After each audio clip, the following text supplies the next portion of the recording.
gentlemen, and disappointments. We are coming to you live from the Woman Caves in New York and Connecticut. My name is Leslie. And my name is Melissa. And we are Verbally Disastrous.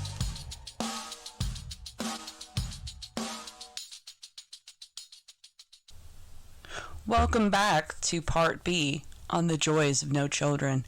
If for some reason you missed Part A on the same topic, the joys of no children, head back in and listen to the beginning of the discussion. This is the second half where I interview Juana and Vanessa about their choice to not have children.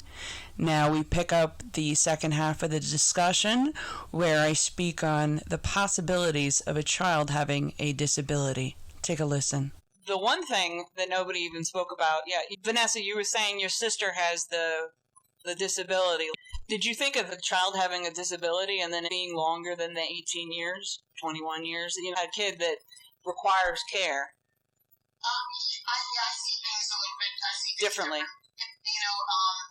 That's a huge factor. That's a huge factor to have the chance of having a child with a disability. Even nowadays the rate of autism is through the roof. It's a lifetime commitment. Okay? Right. You're not out at 18. The individual is born with Down syndrome.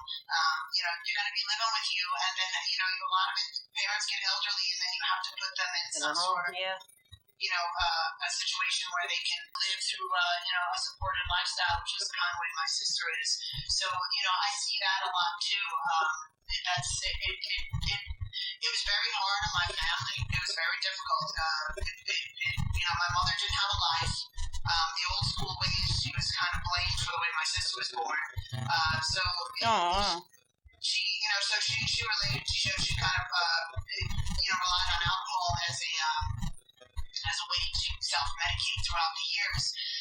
My father stuck around, of course, because it's just I got those genetics where you kind of like you dig in, it's yours, and you got to take care of it. Debbie is, I'm 47, she's 65, so she's still taking along, and my parents are both dead, and my grandparents are dead, and there's nobody left in my family, so it's just me and her. Yeah. So, huge thing, and, when I hear people, I kind of look at people when they say, I want a boy or I want a girl or things like that, and I say, what do you want? It's something. Yeah. Hell yeah, healthy. Damn right. Normal, yeah. Normal and healthy. That's one thing when you have kids.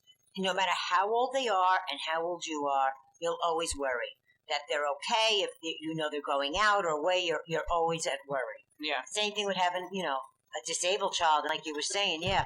I've known people just from working in the hospital who've had disabled children. They're older, and they come there and they can't, take care of these children anymore. They're older, and they have to find the group home or someone to do it. Then you have to be old and worry about your child being in a group home, when you die. You have to have all that set up and arranged. Yeah, that's It's a heavy load.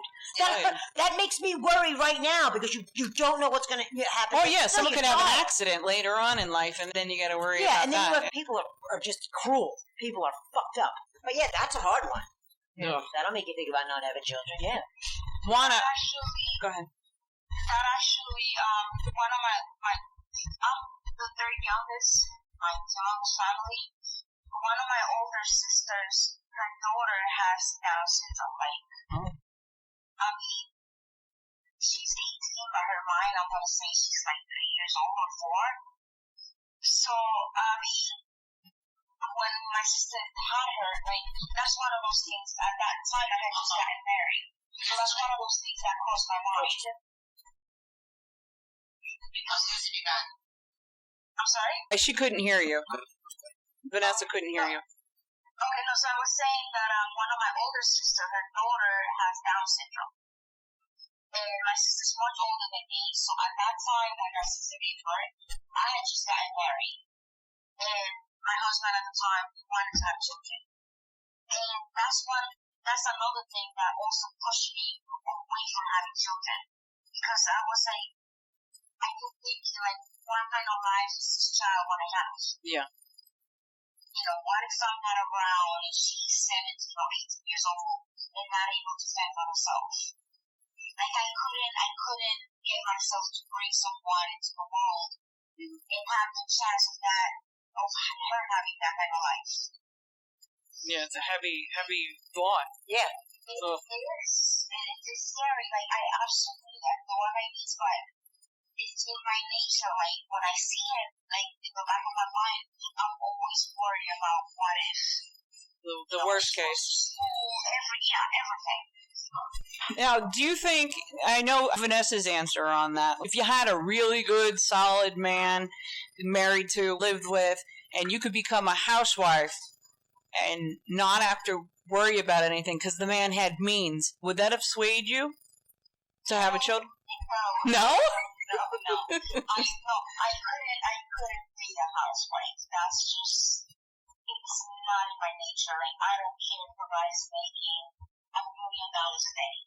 I would have been bored. I would be bored. Yeah, I can't. I mean, like, I was out of disability for 3 months? Yeah. And I didn't know what to do myself, even though I couldn't even walk. Like, it's just not me. Totally, yeah. So all of us are motivated to do our own thing. That's like the common thing about all of us, or we're all motivated to want to be captains of our own ship. The thought of... Now, here's a term. I'm trying to remember where it was. I was listening to like a YouTube guy talking about the term submissive. What do you think of that when you hear that term? Is it like nails on a chalkboard, or is it like another antiquated term that people use that women are supposed to be submissive? That means that guy's a mental patient. That's what that means. He's not looking for a human partner. He's looking for a slave. Agreed. Yes. That's what, whenever I hear it, it's like you can't have your own voice, your own thoughts, your own fears. That was actually Melissa and I, we were talking in one of our last podcast episodes, we were talking about relationships and stuff like that. I had asked her what she thought of the term submissive. Right, Melissa? Yeah. She had to step out with the dog. We were talking about how when the term submissive, it feels like the guy's looking for a robot. He's not looking for a partner. You know, the whole submissive word. Yeah, he's looking for someone that he's going to tell him what to do, when to do it, and how to do it. And I am allergic to all of that, so no. Yeah, I never got into a relationship with a guy who thought he was going to tell me I can't do this or I can't hang out. It never happened. I don't. Nobody's really like that. I mean, when I was younger and I dated and you had a boyfriend, we were all in the same group. Those were the good old days because you all hung out anyway. So it was like, you were all together all the time. And as I got older, I don't remember anyone telling me I couldn't do A, B, C, or D. No, I kind of felt in one relationship that I felt like it was trying to do that and was upset. Everybody has to have an opinion on it. You got to come halfway in it. I remember him telling me, "You're too stubborn. That's your problem." And I'm thinking, well, maybe we need to come in the middle on this. If I'm leaning too hard on that side, there's reason, right? I agree. Someone once told me, like, oh, but I thought you were going to change. I'm like, wait, so you want to be with me because of a person that you know you could change me into? That's not going to work for me. I don't think that works for anybody. I mean, no. You are who you are. You. You either accept it or get the fuck out. I mean, thank you. We're older now. We're not going to tolerate that. If you didn't tolerate it, now you see it coming quicker, and it's got to accept for you who you are. Very true. If either one of you could offer a piece of advice to, say, a young lady out there, say she's a young person and hasn't made officially that choice to not have children, what would be your piece of advice to that person to encourage them? Vanessa, what do you think? Like, from your experience, you're going to have some experience to pull from to offer somebody a piece of advice. Like, I couldn't offer a young woman a piece of advice because I had kids and I wouldn't be able to tell somebody about not. You have the experience. What advice would you give to a young woman saying she's deciding not to have children? Make sure you educate yourself. make sure you become self-sufficient, 100% self-sufficient, enough, not just monetarily wise, but to be able to, at least be able to take care of whatever might come up in your life, to be able to problem solve, have that affordable, have to solve a situation without running to somebody else all the time. Definitely is what I would tell a young female. That's what I find the majority of girls, or I'm going to say girls are weak, man. They're weak. They don't want to work hard. They don't want to make something of themselves as an individual. They don't want to have their own identity. They're very quick to adopt the identity of, I'm a mom and I have kids, and that is like a scapegoat for everything and anything that comes up in their life. And that's one of the noises that annoys the shit out of me. And I mean no disrespect to you guys, because I know, Leslie, you worked your ass off to get to it. I know you, and I don't mean that in any way whatsoever. No. But there are others out there, that use that as a scapegoat. So that would be like my 2 cents to tell a young female is, get your shit together and become self-sufficient 100%. Agreed. How about you, Juana? I absolutely agree with Vanessa. I mean, I will tell her to educate herself. Don't make decisions based on whatever influence you have around you. Do your research. Sometimes you see things, let's say you see a woman with her children, and that woman at that day is having the most amazing time of her life. That is not her entire life. So you can't make a decision based on what you just saw that specific day. So I will tell them to be informed. To another point that Vanessa brought up, to have your own identity. I see a lot of young women, they're dating a guy, and they sort of become a clone of whatever that guy likes, that's what they're going to go with. No, you are your own person. You have your own DNA. You have your own brain. Use it. Think about what's best for you. Think about your future. Think about what you've seen your parents, your friends going through. Think about, is this what I want for my life? So that you can have all the information you can have before you make an informed decision. Now, would either one of you think that the young women coming up today are more selfish, kind of like what Vanessa touched on about them just wanting to use the motherhood thing as a cop-out? You think there's more of them that are that way, or is it less? I kind of think that the women are not made of the same material that they were 20 years ago, right? The only thing I point on this, and I definitely agree with Vanessa, but I think nowadays with the high rate of divorce, like I work in healthcare, so I'm in the hospital. All the girls there that are single or divorced and have children, they're all self-sufficient. We make good money, we work overtime, we need something, you're working overtime shift, boom, boom, you go. So they're making it, but there are girls who have that trouble, maybe because they had the children first and they're stuck in that zone. I was stuck in that zone, but I wasn't stuck in that zone. I got off my ass, went back to school, worked nights so my mother could sleep with my son, and I did that, and I finished my way, and then you make it. You do what you have to do. There are people that don't do that. From what could I see now that I'm older? When I was younger, it was probably a lot different. A lot of the women that I work with do have children or are divorced, and they're doing it. But it's a different field. Yeah, you're in a really good field. The medical Yeah. field, if I was to, I looked at it, I considered it, quite a few years ago, that if I was to get out of this business, that would be something I would pursue. Oh, yeah. Because you're always in need, and you guys get paid very well. Yep. And you can go anywhere. I traveled. I was all over California, Arizona. I loved it. So, yeah, it's a sweet deal. I made a good choice on that one. I had no idea what I was going to do. But it worked.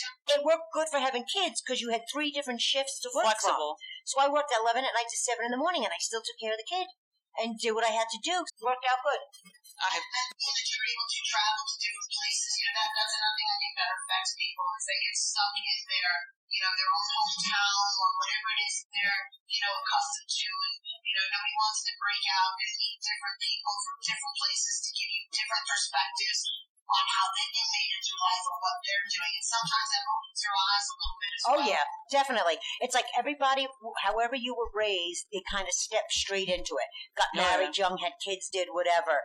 And there's a few of us, I guess, that broke out. But I definitely agree with that. As you get older, you want to do that. You want to see different things, different cultures, and go. Yeah, it's an eye-opener. I would imagine, like, say, Juana, were you born here or born Dominican Republic?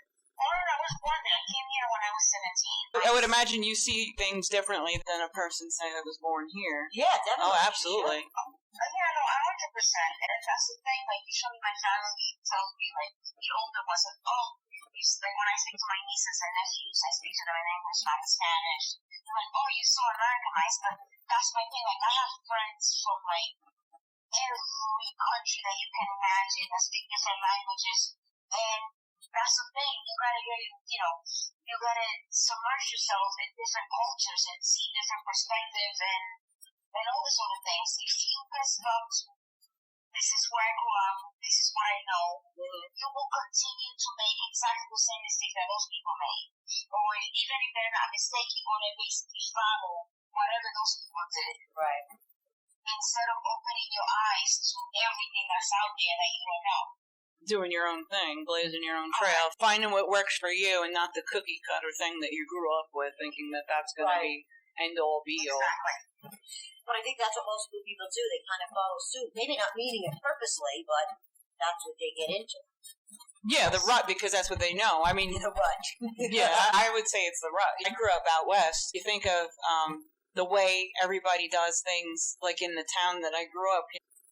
I used to say, when I was a kid, I was going to go live in New York City in Manhattan with Madonna.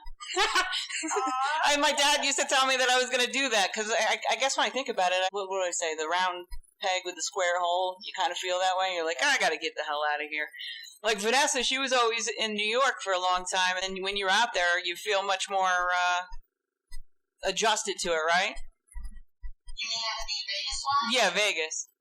Yeah, even when I was in New York, I didn't want to stay there. I knew at some point in time I wanted to go someplace else.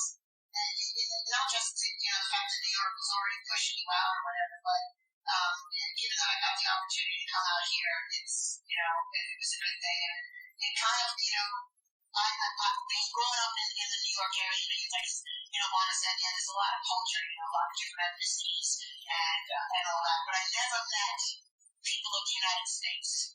That's true. Oh my God. People in the United States will give you a whole different perspective of the United States, because they're from all over from here. They're from, Midwest, cow country places, people that grew up, migrant families, and everybody's a little bit different from, deep south. I've worked with people from the deep south, from, the heart of Texas, and everybody's a little bit different, and it's amazing. And Steve just taught me a little bit of tolerance too, but there's so many different people that make up these wonderful United States. Yeah, it's a ton of people. Definitely, a South person from deep in the South is different than a person from New England or the Midwest, the West Coast. A little different vibe than the East Coast. It's beautiful that you get to experience all of that. Most definitely. It's different. I work with guys that are from, Alabama that have, that deep drawl. I work with people from Maine who have Jamaican accent. New Hampshire, like I said, Texas. It's just, and everybody's different, and it's cool. It really is to be able to see how different states grow up. Even they have different perspectives. Oh, absolutely. I was working with a guy in, a high school or elementary school. His name was Kilton Sutton, and he was from North Carolina. I couldn't believe we were working on a Saturday doing a wire pull, and I was an apprentice almost topping out around that time. The dude asked me to go check out the kitchen washing machine. He had his drawers in there. He was washing his stuff on a Saturday. That's stuff that we wouldn't think to do. He was in there washing because he was like, well, I'm working overtime, so I might as well kill two birds with one stone. So I'm out in the hallway with his drawers. I'm like, are these the ones you want me to put in the dryer? Kilton Sutton had this Volkswagen Rabbit diesel with like 300,000 miles on it. Wow. The man spent no money. He wore his wife's postal uniform and he cut him out into Schwartz. And it had, I swear to God, he had his first name and his last name on patches on his shirt. It was like he wore a uniform. I learned a lot from him. That guy's his house. Yeah. God bless him. God bless him. Melissa, do you have any questions? No. I think I kind of ran through. Do you guys have any pieces that we didn't poke you with? No. How many people do you actually run in on a daily basis that you meet that don't have kids and never married or anything along those lines? Do you see a lot of that? Fishermen. Well, fishermen, yeah, we know fishermen. Juana, I met through work. I feel like everybody I turn around has kids. I've been divorced for so long, and I was married. I think I dated him longer than I was married. Now, when I'm thinking about it, I've dated quite a few guys that didn't have kids. That wasn't their goal. I think there's more guys. Wouldn't you think that there's more guys that chose to have kids versus women? Well, at what age did you date these dudes that didn't have kids?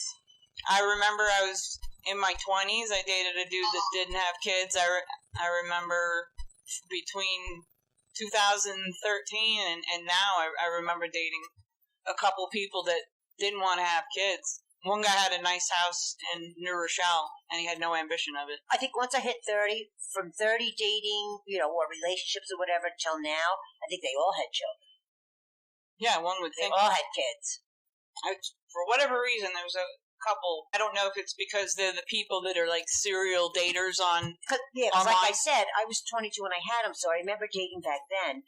I mean, I was blown off plenty of times because I had a kid and they didn't want to date somebody with a kid. Yeah. Now it's funny, you run into them later on, they're divorced with 3 kids, paying Small child kids. support, and you're like, See whatever. Karma's a bitch. Not interested. I guess when you think about it, I'm not interested in a dude with small kids at this age. Even there's a lot of guys in their 40s with kids. I would have no problem with it because to me, kids are innocent. They don't ask to be here. You've had them, this and that. But now, after being through a couple people dating and all, I'm kind of done with it. Now I want what I want. If I'm going to date somebody, I don't want small kids. I want to be able to do things and enjoy it because I'm over it. I did it. So you guys end up dating guys with? Well, Vanessa's in a relationship with somebody with a kid, right? Yeah, she's 23. She's all the way on her own. Yeah. Juana, do you date guys that have kids? I have, yeah. I mean, if she was like a kid that's like 4 years old, and that kind of thing, I don't think I could do it, honestly.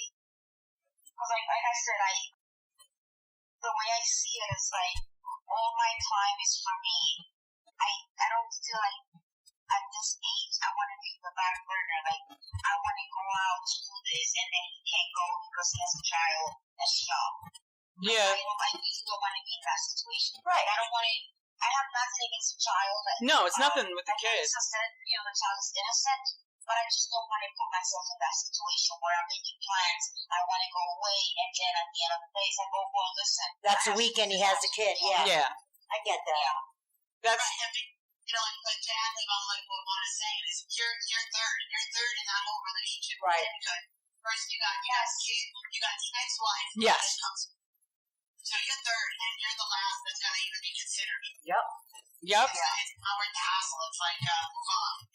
That's like the person you deal with, and they have a kid, and you're like, okay, no big deal. But then you got to deal with the drama that comes with the woman, and then she finds out you're dating the dude, and all kinds of nonsense, and the little kid's regurgitating to you like some poison that came from his mom. And I was just like, wait, what did I do? I didn't do anything. I'm just, It can happen. spending time with your dad.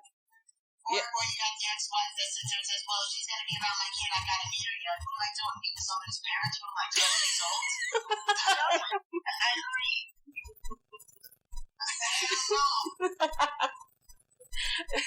Vanessa, prior when you were dating, did you run into guys who had kids?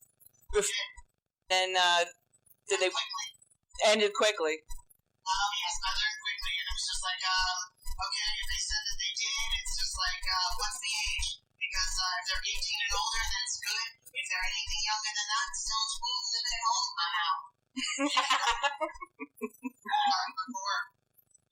Because their money goes to them too, Because they're what? Their money and stuff like that. It's not just their time and everything else, it's their money. Yeah, their hands ends up being tied with little kids. That feels like a lot of 40-year-old guys, like 40, mid-40s. They have small kids. Oh, no, I don't want to go through that again. don't really want to. That's the thing, like, at least the way I look at it, it's almost like, okay, I decided not to have children, but now it's like, as if I had them in a way, because the fact that this person that I'm dating will have, a small child, that's also going to prevent me from doing the things that I wanted to. Agreed. Yeah, that'd be the monkey wrench. Right. Being able to travel. How old were you when you traveled to Europe? I did a couple of times in my late 20s, early 30s. Did you plan ahead of time, say like a year ahead of time, and put the money aside? No. I think I decided like on a Wednesday, and I left by like a bit of a runaway week. That's on your own. Yeah, I like that now. My youngest is in high school. My other son's 27. Doesn't ask me for money, thank goodness. When I took off to California and I yeah. traveled, all over Southern California, it was nice. I was just like, son, This is quitting nice. my job and fucking out. Yeah, I'm out. I sold everything, a fork, everything I had in that house. I was like a gypsy and I loved it. A duffel bag and a dog and a rifle. That was it, and I was out. I drove cross country. I did it a couple times. I was like, fuck it. It was nice once you get past that stage with the small kid piece. It's exhausting, especially working with the tools all day, like hot, cold, or whatever the hell. Then going home, having to fuck with dinner, make sure people do their homework, and everything's clean. You wash your ass before you go to sleep, and all that stuff. I'm actually kind of glad, because I used to feel like, damn, I use a whole shitload of time every day. And you get your time, at 9 o'clock at night? Before you fall asleep. Yeah, I feel like I got a lot of extra time now. I love it. I mean, it's like if you have little jobs, you have your regular job, then your kids, and then you have 5 minutes for yourself. Yes. Yep, that's what it felt like for a long time. And if you were sick, you still had to deal with people. But, I mean, don't get me wrong, it's not a bad thing. No. If you're a mom and you want to be a mom, that's great. Or if you're a mom and you're doing it, it's just part of being a mom. Yeah, it's all once you get older and you can live your life, it's great. Yeah, that's the beauty right there. Most definitely. What's that, Vanessa? I didn't hear you, Vanessa. How old were you when you had Johnny? 29. Just before I turned 30. I would say that I probably had a whole hell of a lot more energy with Tom when I was 19, running around and doing all of that. Once I hit 29 and 30, you could definitely feel like there was that energy zap. Once Tom hit about 10, he became a lot easier to deal with. He always wanted a sibling. Those two are, even though they're 10 years apart, they're thick as thieves. But I look back and I know that they were a whole hell of a lot of work, but I don't regret it because they are cool dudes. I don't regret it. No, they're cool dudes. I've always wondered, like, what would it have been like had we not went down that road? I'll never know. Obviously, things are meant to be. They're meant to be. Yeah, exactly. Most definitely. Do you ladies have any final thoughts on the subject? Oh, I think I'm good. No, I'm just really happy and excited that we did this. This was absolutely awesome. I'm happy that you're all able to connect and introduce you to some awesome, like-minded ladies and have a cool chat. We've actually burned through an hour, believe it or not. Oh, wow. The easiest hour, right? I know, yes. Well, I'm going to sign off on the podcast. I'm going to wish the viewers a good day. If you want to check out more content, head over to the website at www.constructiontales.com. Wish you guys a good evening, right, Melissa? Yes, it's nice meeting you both. Be safe. This wraps up Part B on the joys of no children. If for some reason you missed Part A, head back in and take a listen at the beginning of the discussion. Much thanks to my special guests, Vanessa and Juana, for carving out time so that we could have a moment to discuss the topic at hand. If you have any questions and you would like to look at further content, head over to my website at www.constructiontales.com. I thank you. This wraps up another episode on the Verbally Disastrous podcast that can be found on Spotify, SoundCloud, and YouTube. For more information, head over to www.constructiontales.com. Thank you for listening, and have a great one.